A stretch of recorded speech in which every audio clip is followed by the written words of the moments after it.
જૈન મિત્રો, હું Chirag Barot, state cyber crime સેલથી. મિત્રો, આજે આપણે વાત કરીશું SMS ફોરવર્ડિંગ સ્કેમ વિશે. શું મિત્રો આપણા ટેક્સ્ટ મેસેજ બીજા નંબર ઉપર ફોરવર્ડ થઈ રહ્યા છે? શું મિત્રો આના લીધે આપણું વોટ્સઅપ હેક થયું છે? શું મિત્રો SMS ફોરવર્ડિંગના લીધે આપણા બેંકના ટ્રાન્ઝેક્શન થયા છે? શું મિત્રો આપણા નામે ઈ સિમ લેવાયું છે? શું મિત્રો તમારા આધાર કાર્ડના બાયોમેટ્રિક લોક થઈ ગયા છે? તો મિત્રો આ બધું જે થયું એ શેના લીધે થયું? તો મિત્રો એ આપણે જાણીશું કે આ બધી ઘટના પહેલા આપના વોટ્સઅપમાં કોઈને કોઈ એપીકે ફાઇલ આવી હશે. એ એપીકે ફાઇલ ઘણા અલગ અલગ નામથી આવી હોય. ફોર એક્ઝામ્પલ PM કિસાન યોજના, કોઈ બેંકના નામથી, અથવા તો કોઈ KYC અપડેટના નામથી, અથવા 5G અપડેટના નામથી, અથવા કસ્ટમર સર્વિસના નામથી. આવી કોઈ પણ જાતની એપીકે ફાઇલ વોટ્સઅપમાં આપને આવતી હોય છે તો મિત્રો તેને ઇન્સ્ટોલ કરવી નહીં. તે SMS ફોરવર્ડિંગની એપ્લિકેશન હોય છે. તે ઇન્સ્ટોલ થતાની સાથે આપનામાં જે કોઈ ટેક્સ્ટ મેસેજ આવે છે તે આપનામાં રિસીવ થયા બાદ ઓટોમેટિક ફ્રોડના નંબર ઉપર ફોરવર્ડ થતા હોય છે, જેથી કરીને તે લોકો સૌથી પહેલા આપણું વોટ્સઅપ હેક કરે છે.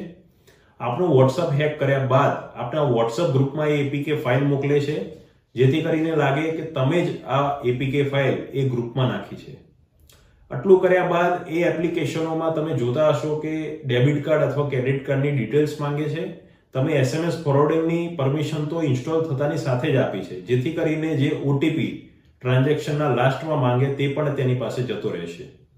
એટલે જ નહીં મિત્રો, આ ફ્રોડ લોકો આ SMS ફોરવર્ડિંગની એપ્લિકેશનની મદદથી ઈ સિમ પણ જનરેટ કરાવે છે, જેથી કરીને આપણા નંબરનું સિમ કાર્ડ બંધ થઈ જશે અને આપણા નંબરનું એ જ સિમ કાર્ડ તેઓના ફોનમાં ચાલુ થઈ જશે.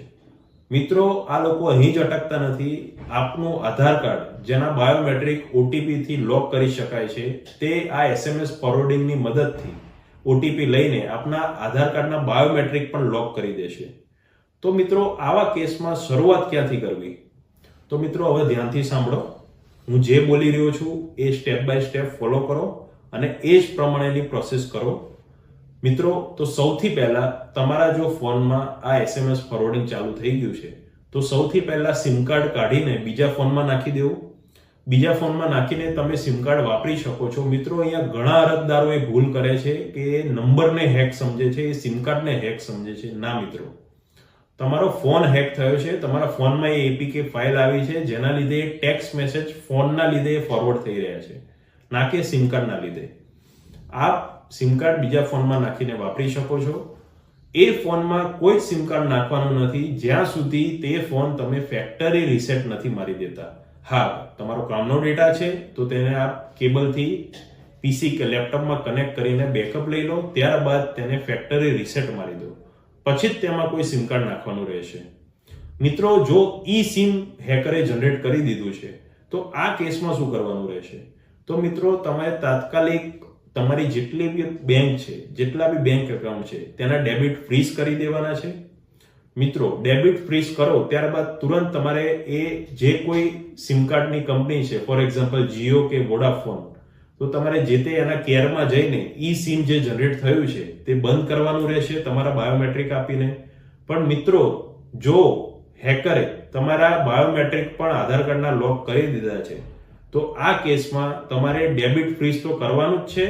તમે કેરમાં જશો ત્યારે તમને જો ખબર પડે છે કે તમારા આધારના બાયોમેટ્રિક પણ લોક કરવામાં આવેલ છે, તો મિત્રો આ કેસમાં તમારે જવાનું રહેશે આધાર કેન્દ્ર ઉપર. ત્યાં તમારા આધાર કાર્ડમાં મોબાઈલ નંબર અપડેટ કરવાનો રહેશે, ચેન્જ કરવાનો રહેશે. આપણો મોબાઈલ નંબર જેવો ચેન્જ થઈ જાય છે તેના પછી આપણે ફરીથી કેરમાં જઈને તમારા જ નંબરનું એ સિમ કાર્ડ લઈ લેવાનું રહેશે.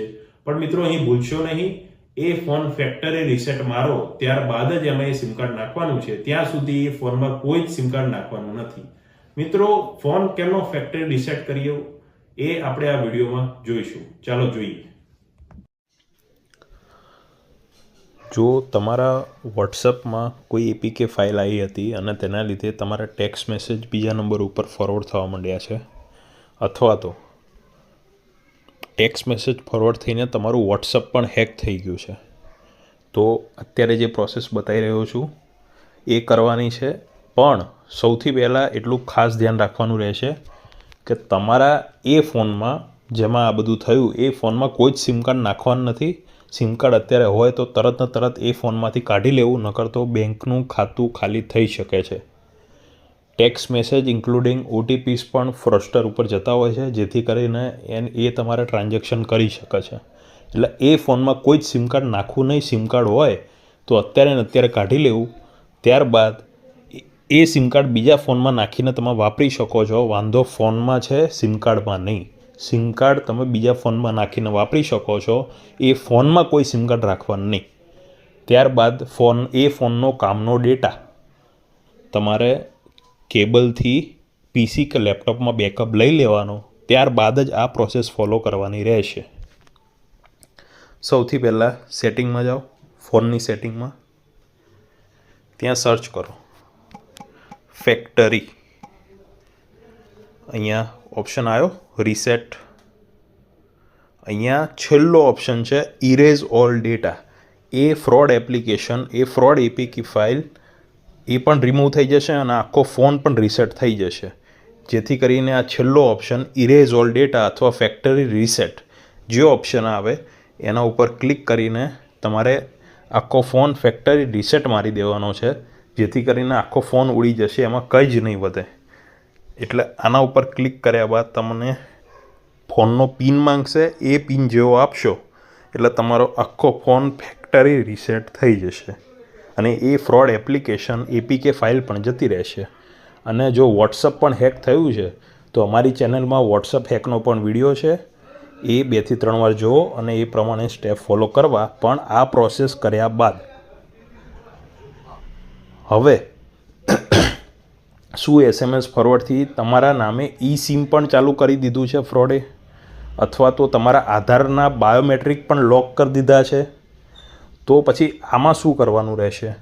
તો તમારે જો તમારા નામે eSIM જનરેટ થઈ ગયું છે, તમારું સિમ કાર્ડ બંધ થઈ ગયું છે, ટાવર નથી બતાવતું, તો ફટાફટ જીઓનું કાર્ડ છે તો જીઓ કેરમાં જવાનું રહેશે આધાર કાર્ડ લઈને અને ત્યાં eSIM જે ફ્રોડનું ચાલુ થયું છે એ બંધ કરાવવાનું રહેશે અને પોતાનું નવું ફિઝિકલ સિમ કાર્ડ એ જ નંબરનું પાછું લઈ લેવાનું રહેશે.